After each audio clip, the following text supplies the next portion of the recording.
Hello students, कैसे हैं आप लोग। आई होप आप सब अच्छे होंगे। मैं हूं वैभव दुबे और यह है आपका प्यारा सा चैनल एमपी सेंटर। स्टूडेंट्स, आज की इस वीडियो में हम लोग क्लास 12th फिजिक्स के एक मोस्ट इम्पॉर्टेंट टॉपिक को पढ़ने वाले हैं। वह इम्पॉर्टेंट टॉपिक है धारामापी का वोल्ट मीटर में रूपांतरण, यानी कि conversion of galvanometer two volt meter. कैसे आप किसी धारामापी को वोल्ट मीटर में तब्दील कर सकते हैं, बदल सकते हैं, आज की इस वीडियो में हम उसको देखने वाले हैं। इंपॉर्टेंट टॉपिक है, आप इस वीडियो को देख रहे हैं लास्ट तक। हम सब कुछ एकदम डिटेल में इस टॉपिक को स्टडी करेंगे। सबसे पहले कुछ जनरल चीजें हम आपको बता देते हैं। हालांकि इसके प्रीवियस वाली वीडियोज में भी हम लोगों ने इसके बारे में अध्ययन किया था। धारामापी क्या होता है? धारामापी किसी भी वैद्युत परिपथ में सूक्ष्म धारा को मापता है। ठीक है ना। धारामापी क्या करता है? सूक्ष्म धारा को मापता है, आप कहिए, या फिर कह सकते हैं कि यह करंट को डिटेक्ट करता है, वैद्युत धारा को पकड़ता है। यहां धारा है कि नहीं है, ये आसानी से हम लोग धारा मापी की सहायता से चेक कर सकते हैं। सूक्ष्म धारा यानी कि मिली एम्पियर में, यह जो भी धारा नापता है वो बहुत कम यानी मिली एम्पियर में धाराओं को नापता है। उसके बाद वोल्ट मीटर। वोल्ट मीटर क्या होता है? वोल्ट मीटर की सहायता से हम दो बिंदुओं के बीच का, ठीक है ना, वोल्ट मीटर की सहायता से दो बिंदुओं के बीच का विभवांतर ज्ञात करते हैं। अगर किन्हीं दो बिंदुओं के बीच का विभवांतर हमें निकालना है, ठीक है, तो वहां पे हम लोग क्या करते हैं? वोल्ट मीटर का उपयोग करते हैं। ठीक, धारामापी के द्वारा सूक्ष्म धाराओं को मापा जाता है जो धाराएं मिली एम्पियर में हो। उसके बाद वोल्ट मीटर के द्वारा दो बिंदुओं के बीच का विभवांतर ज्ञात करना है। कैसे हम लोग धारामापी की सहायता से दो बिंदुओं के बीच का विभवांतर ज्ञात कर सकते हैं, आज की इस वीडियो में हम लोग देखने वाले हैं। पूरी डिटेल में है, थोड़ी सी वीडियो लंबी भी हो सकती है, तो आप लास्ट तक देखते रहिए डिटेल नॉलेज के लिए। ये सब तो बेसिक नॉलेज है जो आपको पता होंगे। चलिए कुछ चीजें हम लोग यहाँ पे देखते हैं। सपोज करिए यहाँ पे हमारे पास दो रजिस्टेंस है। कितने रजिस्टेंस? दो। ये R1 रजिस्टेंस है, ये R2 रजिस्टेंस है। ठीक है, और इन दोनों को हमने एक सेल की सहायता से जोड़ दिया है। इस सेल से जो धारा निकल रही है, सपोज करिए वह I धारा निकल रही है। ठीक है, ये E है, ये R1 है, ये R2 है। ठीक है, यहां पे हमें दो पॉइंट दे दिया है। A नीचे लिखते हैं A, और ये वाला पॉइंट है B। ठीक है ना। अगर हम आपसे कहें, थोड़ा सा B पॉइंट को और इधर बना लेते हैं, इधर है, सपोज करते हैं B पॉइंट। ठीक है ना। हम अगर आपसे कहें कि A और B के सिरों के बीच का विभवांतर कितना है, तो पहले फार्मूले की सहायता से कैसे निकालेंगे? देखिए, सबसे पहले देखेंगे कि कितनी धारा प्रवाहित हो रही है। ठीक है ना। सबसे पहले क्या चेक करेंगे कि कितनी धारा प्रवाहित हो रही है। तो धारा I निकालने का फार्मूला कितना है? I बराबर होता है, बताइए, धारा निकालने का फार्मूला क्या है? बराबर होता है विभवांतर बटे तुल्य प्रतिरोध। यही फार्मूला है धारा निकालने का, तुल्य प्रतिरोध। ठीक है ना। अब चलिए बात कर लेते हैं। मान लेते हैं जो धारा है वह I है, विभवांतर हमने कितना माना है? E है। तुल्य प्रतिरोध कितना है बताइए? देखिए, अभी धारा का मान निकाल रहे हैं, तो पूरे सर्किट के लिए विभवांतर कितना है? E है। तुल्य प्रतिरोध, ये दोनों रजिस्टेंस ध्यान से देखिए सीरीज में है। सीरीज में जो तुल्य प्रतिरोध होता है वह आपस में जुड़ जाता है, यानी कि जो धारा I का मान होगा, ये जो धारा प्रवाहित हो रही है वह कितना है? E बटे R1 प्लस R2। यहां से अगर हम आपसे कहें A और B के बीच का विभवांतर, ठीक है ना, तो जिसके सिरों के बीच का विभवांतर निकालना होता है उसी प्रतिरोध को हम लोग रखते हैं। विभवांतर उसमें प्रवाहित धारा गुणे वही प्रतिरोध। मान लेते हैं जो विभवांतर है, हमें क्या करना है? इसी के सिरों के बीच का विभवांतर निकालना है। मान लिया उसके सिरों के बीच का विभवांतर कितना है? भी है तो फार्मूला क्या होगा, IR2 प्रवाहित धारा गुणे प्रतिरोध। वह प्रतिरोध रखते हैं जिसके सिरों के बीच का विभवांतर निकालना है। तो A और B के बीच देखते हैं कौन सा प्रतिरोध है, R2। तो यहाँ पे क्या लिख दिया, R2। B is equal to IR2। R2 का मान I का मान यहां से रख देते हैं। I का मान कितना है, E। देखिए I का मान रखेंगे तो E के बटे R1 प्लस R2, ठीक है। उसके बाद क्या है R2, तो यहां भी क्या लग जाएगा R2। ये हमने फार्मूले की सहायता से निकाला कि AB के सिरों के बीच का विभवांतर कितना है। फार्मूले की सहायता से हमें मिला कि AB के सिरों के बीच का जो विभवांतर भी है वह ER2 के बटे R1 प्लस R2 है। अब चलिए हम लोग क्या करते हैं, वोल्ट मीटर को लगा देते हैं। यहां पे देखिए वोल्ट मीटर क्या करता है, विभव नापता है। तो इसके सिरों के बीच हमने क्या किया, वोल्ट मीटर लगा दिया। चलिए हमें देख के बताते हैं कि यह वोल्ट मीटर कितना हमें बता रहा है। ये हमने क्या लगा दिया, वोल्ट मीटर। अब देखिए जैसे ही हम लोग यहां पे एक वोल्ट मीटर लगाएंगे ताकि हमें पता चले कि AB के सिरों के बीच का विभवांतर कितना है, इस वोल्ट मीटर की सहायता से, तो वोल्ट मीटर का अपना कुछ प्रतिरोध होगा। वोल्ट मीटर का अपना कुछ प्रतिरोध होगा। मान लेते हैं इस वोल्ट मीटर के सिरों के बीच का प्रतिरोध कितना है, R3 है, ठीक है ना। और अब देखिए R2 और R3 दोनों सीरीज में हैं। ध्यान से देखिएगा R2 R3 कैसे है, सीरीज में नहीं, पैरेलल है, ठीक है ना, समांतर में है, समांतर में है। माना इनके बीच का तुल्य प्रतिरोध, इनके बीच का तुल्य प्रतिरोध, इनके बीच का कुल प्रतिरोध कितना हो जाएगा, मान लेते हैं कितना है, R है, ठीक है ना। तो R डैश मान लेते हैं। इनके बीच के सिरों के बीच का तुल्य प्रतिरोध R डैश है, ठीक है। तो सीरीज में है, तुल्य प्रतिरोध कितना है, R डैश है। अतः कितना हो जाएगा बताइए। अब इनके स्थान पे चले लिख लेते हैं, आगे काम देगा। 1/R dash is equal to कितना हो जाएगा, R2 प्लस R3 ना। तो 1/R2 प्लस 1/R3 ये वाला हो जाएगा। इक्वेशन नंबर 2 कर दीजिए। ये बात समझ आया, यानी R2 और R3 के स्थान पर हमने मान लिया है कौन सा प्रतिरोध है, R डैश है, ठीक है ना। अब बताइए, अगर अब जब वोल्ट मीटर हमने लगा दिया है, वोल्ट मीटर क्यों लगाया, इसके सिरों के बीच का विभवांतर अब हमें निकालना है। देखिए जब हमने वोल्ट मीटर नहीं लगाया था तो AB के सिरों के बीच का विभवांतर इतना आया। अब वोल्ट मीटर हमने लगाया है, तब देखते हैं यह वोल्ट मीटर नाप के हमें कितना बताएगा, ठीक है।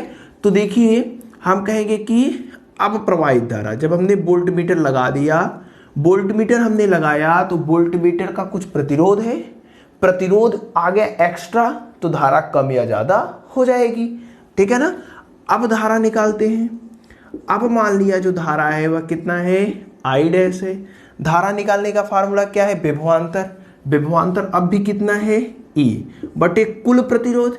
देखिए ये प्रतिरोध R1 है प्लस ये दोनों भी हैं, तो इन दोनों के स्थान पर हमने कितना मान रखा है, R डैश। तो इसके स्थान पर क्या लिख दिया, R डैश।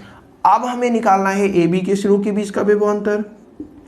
अब A और B के बीच का विभवांतर, A और B के बीच का विभवांतर। अब A और B के बीच का विभवांतर कितना हो जाएगा बताइए। विभवांतर निकालने का फार्मूला हम लोग जानते हैं, अब मान लेते हैं V डैश है। अब विभवांतर कितना है, V डैश है, I इंटू, अब देखिए AB के सिरों के बीच का प्रतिरोध, तो दो प्रतिरोध है, इन दोनों का तुल्य हमने कितना मान रखा है, तो R डैश। तो कितना रखेंगे, R डैश। तो V डैश बराबर I का मान, यहाँ I डैश कर दीजिए, नहीं तो 2I है ना, I डैश कर दीजिए। I डैश का मान यहाँ पे रखेंगे तो कितना आएगा, E बटे R1 plus R dash into R dash, ठीक है। अब ध्यान से देखिए इक्वेशन नंबर 1 और इक्वेशन नंबर 3, ये और ये दोनों क्या है, A और B के सिरों के बीच का विभवांतर है। यह वाला भी AB के बीच का विभवांतर है, ये वाला भी AB के बीच का विभवांतर है, लेकिन क्या दोनों आपस में बराबर हैं। यहाँ पे ER2 है, यहाँ ER डैश है, ठीक है ना। हम इक्वेशन फर्स्ट और सेकेंड थर्ड से देख रहे हैं कि दोनों विभवांतर ए और बी के सिरों के बीच का ही है। यह विभवांतर जब वोल्टमीटर नहीं लगाया था सूत्र के माध्यम से निकाला। यह वोल्टमीटर हमें क्या बता रहा है, वोल्टमीटर लगाने के बाद विभवांतर है। दोनों बराबर हैं, नहीं है। यानी कि वोल्टमीटर जब हमने लगाया, ये देखिए बराबर नहीं आ रहा है, यानी कि वोल्टमीटर में जो कुछ होगी वह त्रुटि होगी। अरे सूत्र से इतना विभवांतर निकाल रहा है लेकिन वोल्टमीटर इतना बता रहा है, यानी कि वोल्टमीटर में कुछ न कुछ त्रुटि जरूर है। वोल्टमीटर सही हमें नहीं बता पा रहा है। तो इसके लिए क्या होगा, त्रुटि निकालते हैं। कितनी त्रुटि है, तो त्रुटि कितनी हो जाएगी बताइए। त्रुटि हो जाएगी v माइनस वी डैश की। सपोज करिए हमें पता है कि ए बी के सिरों के बीच का विभवांतर 10 वोल्ट है। हमने वोल्टमीटर लगाया, वोल्टमीटर हमें बताया कि नहीं 8.5 वोल्ट है। ठीक है ना। ए बी के सिरों के बीच का विभवांतर हमें ज्ञात था, इतना है। हमने वोल्टमीटर से नापना चाहा तो वोल्टमीटर बताया 8.5 वोल्ट है। ठीक है। तो कितने की त्रुटि वोल्टमीटर बता रहा है, 10 माइनस 8.5 यानी 1.5, यानी कि शुरू में से लास्ट वाले को घटा रहे हैं। जो हमें पता है, जो वोल्टमीटर बता रहा है, दोनों को घटा दिए। ये क्या आ गया, त्रुटि आ गया। चलिए मान रख देते हैं। भी का मान कहाँ है, ER2 बटे R1 प्लस R2 माइनस, इसके बाद भी डैश का मान देखिए यहाँ पे है, ER डैश के बटे R1 प्लस R2। अब यहां से देखिए v minus V dash is equal to E, दोनों में कॉमन है, कॉमन कर लिया। R1 बटे R1 प्लस R2 हो जाएगा, माइनस R डैश के बटे R1 प्लस R2 हो जाएगा। ठीक है ना। थोड़ा डिटेल में बता रहे हैं इसलिए थोड़ा वीडियो लंबी हो रही है, ध्यान से समझिएगा।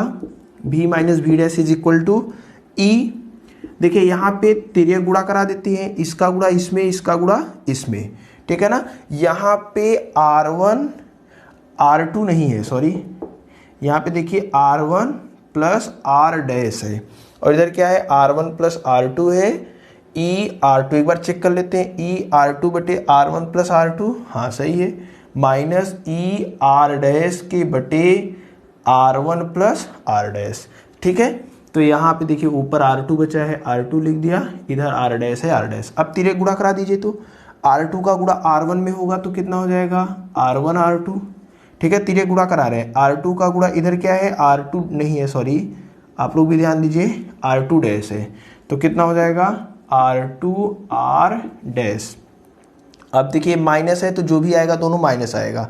R डैश का गुणा R1 में होगा तो कितना हो जाएगा, माइनस R1 R डैश। ये माइनस प्लस में गुणा होगा तो माइनस होगा, R डैश R2 हो जाएगा, R डैश R2 हो जाएगा। अब बटे हर वाले का आपस में गुणा होगा तो R1 plus R2, R1 plus R2, इधर क्या है, R1 प्लस R डैश। ये देखिए R डैश R2 आपस में कैंसल हो गए। क्या बचा है उसको लिख लेते हैं, v minus V dash is equal to E. ठीक है। अब देखिए यहाँ से कुछ कॉमन है क्या, R1 R2 R1 R dash, R1 common है, कॉमन कर लिया। क्या बचा, R2 माइनस R डैश के बटे कितना हो गया, R1 प्लस R2 गुणे R1 प्लस R डैश। ये हमें क्या मिला है, v माइनस वी डैश का मान, यानी त्रुटि मिला है। देखिए त्रुटि ही निकाल रहे हैं ना, यानी कि हमसे ये जो वोल्ट मीटर है वह इतना कम बता रहा है, वोल्ट मीटर इतना त्रुटि दे रहा है। लेकिन ये त्रुटि कितनी होनी चाहिए, अगर वोल्ट मीटर एग्जैक्ट बता दे, वोल्ट मीटर एग्जैक्ट बता दे, अगर इसके सिरों के बीच का विभवांतर 10 है और वोल्ट मीटर भी 10 बता दे, तो इसका त्रुटि कितने की आनी चाहिए, 0 की। यानी इधर वाली वैल्यू क्या आनी चाहिए, 0 आनी चाहिए। और 0 कब आ सकता है, देखिए ई का मान 0 तो कर नहीं सकते, नीचे वाला तो 0 हमें करना नहीं, करेंगे तो ऊपर वाला ही करेंगे। ये देखिए R1 0 हो सकता है, नहीं, R2 0 हो सकता है, नहीं। यानी ऊपर वाला जब 0 अगर आपको लाना है, अगर ये दोनों आपस में बराबर हो जाए, R2 minus R1 R dash, sorry, ये दोनों अगर बराबर हो जाए तो बराबर है, घट करके 0 हो जाएंगे, 0 का गुणा करेंगे पूरा का पूरा 0 हो जाएगा, यानी एग्जैक्ट आएगा। इस बात को आप समझिए, ये त्रुटि है, लेकिन त्रुटि हमें नहीं चाहिए। वोल्ट मीटर में एकदम एग्जैक्ट हमें चाहिए, त्रुटि नहीं चाहिए। यानी ये पूरी की पूरी वैल्यू 0 आनी चाहिए। 0 के लिए यानी त्रुटि जो आ रही है वह 0 हो, इसके लिए क्या होना चाहिए, ये पूरा 0 होना चाहिए। और ये पूरा 0 कब होगा, जब ये दोनों बराबर हो जाए। यानी R2 माइनस R डैश, ये R2 R डैश अगर बराबर हो गए, सपोज करिए दोनों बराबर हो गए, तो बराबर का बराबर में घटेगा, 0 आएगा, 0 का गुणा करेंगे 0 आएगा, पूरी क्वांटिटी 0, और त्रुटि तो 0 ही हमें चाहिए। ठीक है, तो अगर ये दोनों बराबर हो गए तो क्या हो जाएगा, ये दोनों बराबर हो गए तो क्या हो जाएगा बताइए, ये पूरी की पूरी वैल्यू 0 हो जाएगी। यहां से इसको क्या कर सकते हैं, 1/R2 is equal to 1/R dash कर सकते हैं, क्या चेंज कर देते हैं, और समीकरण नंबर 2 से 1/R डैश का मान रख दीजिए। 1/R2 is equal to 1/R dash का मान कितना है, 1/R2 plus 1/R3, 1/R2 plus 1/R3, 1/R2 1/R2 से कैंसिल हो जाएगा, 1/R3 इज इक्वल टू 0 हो जाएगा। यानी कि R3 बराबर, देखिए 0 के बटे 1 करेंगे, चलिए एक लाइन और लिख देते हैं इधर, R3 इज इक्वल टू क्या हो जाएगा, 1 के बटे 0, और 1 के बटे 0 का मान कितना होता है, इनफाइनाइट। यानी R3 का जो मान आ रहा है वह इनफाइनाइट, और R3 है क्या, R3 है क्या, R3 इस वोल्ट मीटर का क्या है, रेजिस्टेंस है। बताइए R3 का मान कितना होना चाहिए, अगर त्रुटि 0 लाना है, यानी कि आपको एकदम एग्जैक्ट मान लाना है, एग्जैक्ट वोल्टेज लाना है, ठीक है ना, तो एग्जैक्ट वोल्टेज के लिए R3 यानी कि जो वोल्ट मीटर लगवाया है आपने, उसका रेजिस्टेंस इनफाइनाइट होना चाहिए, अनंत होना चाहिए, तब जाकर के ये एकदम एग्जैक्ट वैल्यू देगी। लेकिन व्यवहार में ऐसे वोल्ट मीटर को बनाना संभव नहीं है। आप ऐसे वोल्ट मीटर को नहीं बना सकते हैं जिसके द्वारा आप यानी जिसका प्रतिरोध जो हो अनंत हो। आप ऐसे वोल्ट मीटर नहीं बना सकते, प्रतिरोध अनंत हो नहीं सकता किसी भी वोल्ट मीटर का। तब हमारे सामने समस्या आई कि जब प्रतिरोध अनंत नहीं हो सकता, यानी कि हमें एग्जैक्ट विभवांतर नहीं पता चल पाएगा एग्जैक्ट विभवांतर कितना है, तो उसके लिए हम लोग करेंगे धारामापी को वोल्ट मीटर में कन्वर्ट। कैसे करेंगे ये ध्यान दीजिएगा कि जो R3 यानी वोल्ट मीटर का जो प्रतिरोध होना चाहिए वह अनंत होना चाहिए, या फिर अनंत ना हो तो बहुत बड़ा हो। अगर अनंत आप नहीं कर पा रहे हैं तो इन सब की तुलना में क्या होना चाहिए, बहुत बड़ा होना चाहिए। जब बहुत बड़ा हो जाएगा तो वो आसानी से आप लोग मेजर कर पाएंगे। अनंत मतलब बहुत ज़्यादा होना चाहिए, ठीक है, तो वही प्रतिरोध हम लोग बहुत ज़्यादा करेंगे। पहला इतना नोट कर लीजिए, एकदम आसान चीज़ है, नॉर्मली मैथमेटिकल है, कुछ है नहीं इसमें, ठीक है ना, कुछ विशेष नहीं है, एकदम आसान है, आसानी से आप लोग कर लीजिए, ठीक है ना। चलिए देखते हैं, इसको रफ करते हैं। यहाँ पे केवल और केवल बताने का तात्पर्य यही था कि अगर आपको एग्जैक्ट वोल्टेज चाहिए, एग्जैक्ट वोल्टेज अगर आपको चाहिए, तो जो आप लगा रहे हैं वोल्ट मीटर उसका प्रतिरोध बहुत ज़्यादा होना चाहिए, ठीक है ना। अब ध्यान से समझिए, यहाँ पे जो रेजिस्टेंस था, कोई भी रेजिस्टेंस है, सपोज कर लेते हैं इसके सिरों के बीच का विभवांतर हमें नापना है। यहां से कोई धारा आ रही है, ऐसे आई, ठीक है ना। हमने क्या किया, सीरीज में पैरेलल कॉम्बिनेशन में यहां पे एक वोल्ट मीटर लगा दिया, गैल्वानोमीटर, धारामापी को लगा दिया। और इस धारामापी के साथ अभी देखिए हमने निकाला था R3 का मान कैसा होना चाहिए, इनफाइनाइट, यानी बहुत ज्यादा बड़ा। इस गैल्वानोमीटर के साथ हम लोग बहुत उच्च प्रतिरोध लगाएंगे, बहुत उच्च प्रतिरोध लगाएंगे, ठीक है, और इसको मान लेते हैं R। और ध्यान से देखिएगा, यहां पर जो प्रतिरोध लगाया जाता है वह ऐसा प्रतिरोध लगाया जाता है कि इस गैल्वानोमीटर में अधिकतम विक्षेप हो। अधिकतम विक्षेप होने का मतलब क्या है, सपोज करिए गैल्वानोमीटर है, इस गैल्वानोमीटर में सपोज करते हैं ऐसे अंक बने होते हैं और एक सुई लगी होती है। थोड़ा सा करंट जाएगा, सुई इधर गई, और करंट गया इधर गया, और करंट गया इधर गया, यानी कि हम यहाँ पर ऐसा रेजिस्टेंस रख देते हैं कि जो गैल्वानोमीटर की सुई हो वह अधिकतम पे हो। अगर यह गैल्वानोमीटर अधिकतम 10 मिली एम्पियर की करंट को नाप सकता है तो ये सुई हमेशा क्या हो, 10 मिली एम्पियर पर ही हो। रेजिस्टेंस ऐसा रखा जाएगा, यहाँ पे जो रेजिस्टेंस होगा वह ऐसा रखा जाएगा कि इसके सिरों के बीच का जो इसमें जो विक्षेप हो, ठीक है ना, इसमें जो विक्षेप हो वह क्या हो, अधिकतम हो। इस बात को ध्यान दीजिएगा।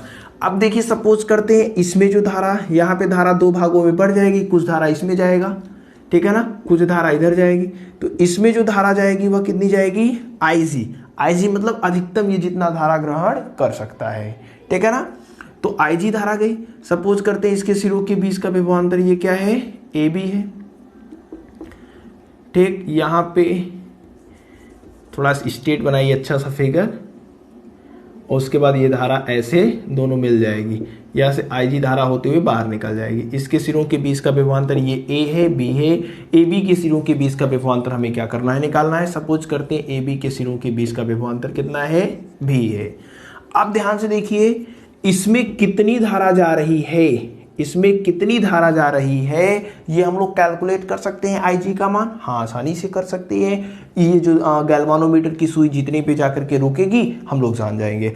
अच्छा इधर से धारा ऐसे चलना प्रारंभ किया, ऐसे धारा इसमें चलना प्रारंभ किया तो इधर बहुत कम धारा आएगी। क्यों, क्योंकि यहाँ हमने बहुत बड़ा रेजिस्टेंस रखा है, बहुत बड़ा रेजिस्टेंस, यानी कि धारा के मार्ग में बहुत बड़ा रुकावट हमने रखा है। तो धारा इधर सरल पाएगा तो ज़्यादा धारा उधर चला जाएगा, इधर धारा बहुत कम ही आएगा, यानी बहुत कम मिली एम्पियर में आएगा, ठीक है। जितना यहाँ इसमें जितना अधिकतम विक्षेप हो, ठीक है। अब जरूरी नहीं है कि अधिकतम विक्षेप इसमें हमेशा हो, ठीक है ना। एक बार सेट कर दिया तो निश्चित होंगे, ठीक है। अब देखिए क्या होगा, हमें क्या करना है, AB के सिरों के बीच का विभवांतर निकालना है। तो ये और ये वाला पूरा इस वाले के साथ क्या है, पैरेलल है, समांतर क्रम में है। समांतर क्रम में हम लोग जानते हैं विभवांतर क्या होता है, समान। हमें देखिए इसके सिरों के बीच का विभवांतर लगाना है, तो जिसके सिरों के बीच का विभवांतर लगाना होता है उसके सिरों के बीच हम गैल्वानोमीटर के साथ बहुत उच्च प्रतिरोध लगा देते हैं। चूंकि ये दोनों सीरीज में पैरेलल है, समांतर क्रम में है। जब दोनों समांतर क्रम में है तो इसके सिरों के बीच का विभवांतर बराबर होगा इसके सिरों के बीच का विभवांतर।